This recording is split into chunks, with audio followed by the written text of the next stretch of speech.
NASA has never released a graphic of the magnetosphere in its entirety.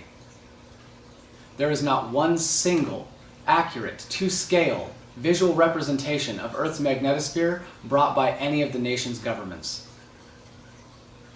There are hundreds of graphics of Earth's magnetosphere, of the Van Allen belts, of all of the different regions that make up these magnetospheric anomalies. And not one of these graphics has an entirety of all of the bands represented in one graphic. None of the graphics that NASA has ever released show the Earth's magnetosphere in entirety. Let me show you. This is not an accurate graphic of Earth's magnetosphere. This is an inaccurate graphic of the magnetosphere. This is an inaccurate graphic of the magnetosphere. This is an inaccurate graphic of the magnetosphere.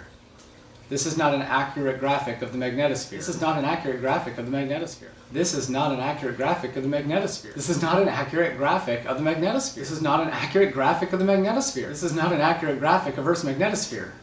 This is not an accurate graphic of Earth's magnetosphere.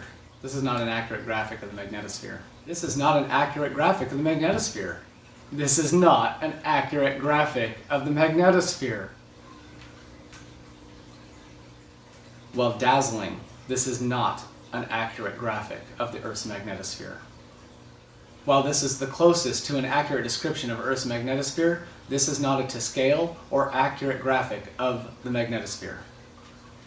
The reason why they never show a to-scale or accurate graphic of Earth's magnetosphere is so that all of the social media sites and all of the governments can use inaccurate scales to make people not fully understand or aware of exactly why it is we're only 230 miles up instead of 230,000 miles up, and the hundreds of magnetospheric bands and the dozen of atmospheric layers that keep us safe from all the radiant properties that are far outside of those layers.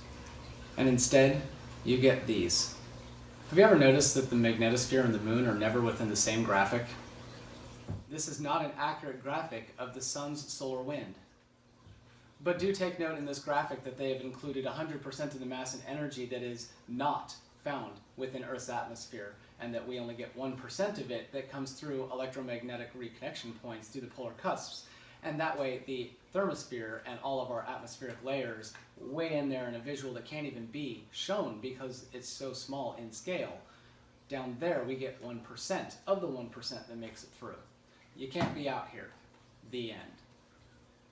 This is an inaccurate graphic of a lacking magnetosphere. The particles would not be going around it. They would not be deflecting as if they're hitting the bow shock of the magnetosphere. They would be going directly into the celestial body, ionizing it, making it like the Chernobyl's foot.